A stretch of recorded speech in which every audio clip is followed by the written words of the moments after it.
Hi friends, welcome to my channel. ఈరోజు మన ఛానల్‌లో చాలా టేస్టీగా, హెల్తీగా క్యాబేజ్‌తో దోస ఎలా ప్రిపేర్ చేసుకోవాలో చూద్దామండి. టేస్ట్ అయితే చాలా బావుంటాయి. ముందుగా వీటిని ప్రిపేర్ చేసుకోవడం కోసం ఒక బౌల్‌ని తీసుకొని దానిలోకి తురుముకున్న 1 కప్పు క్యాబేజీ తురుమును వేసుకోవాలి.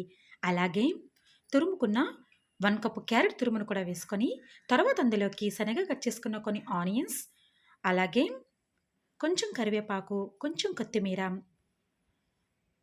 1 స్పూన్ జీలకర్ర, 1 స్పూన్ పసుపుని వేసుకోవాలి. అలాగే 1 స్పూన్ సాల్ట్, 1 స్పూన్ అల్లం వెల్లుల్లి పేస్ట్ వేసుకొని, హాఫ్ కప్పు బియ్యపు పిండి, హాఫ్ కప్పు శనగపిండిని కూడా వేసుకొని, ఒకసారి వాటన్నిటిని కూడా బాగా కలుపుకొని, దానిలోకి హాఫ్ స్పూన్ కారాన్ని కూడా వేసుకొని బాగా మిక్స్ చేసుకొని, కొంచెం కొంచెం వాటర్‌ని వేసుకుంటూ వీడియోలో చూపించిన విధంగా బ్యాటర్‌ని ప్రిపేర్ చేసుకోవాలి.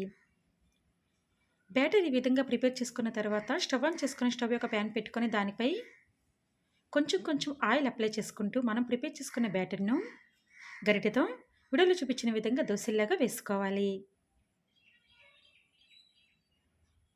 ఇలా వేసుకున్న తర్వాత 2 వైపులా కూడా లో ఫ్లేమ్‌లో బాగా రోస్ట్ చేసుకున్న తర్వాత వాటిని ప్లేట్‌లోకి తీసుకోవాలి. ఇదే ప్రాసెస్‌లో మనకి సరిపడినన్ని దోసలను ప్రిపేర్ చేసుకొని తీసుకోవాలి. అంతేనండి. చాలా టేస్టీగా, హెల్తీగా క్యాబేజ్‌తో దోస రెడీ. టేస్ట్ అయితే చాలా బావుంటాయండి. డిఫరెంట్‌గా ఉంటాయి. తప్పకుండా ఈ ప్రాసెస్‌లో మీరు కూడా ఒకసారి ట్రై చేసి టేస్ట్ చేయండి.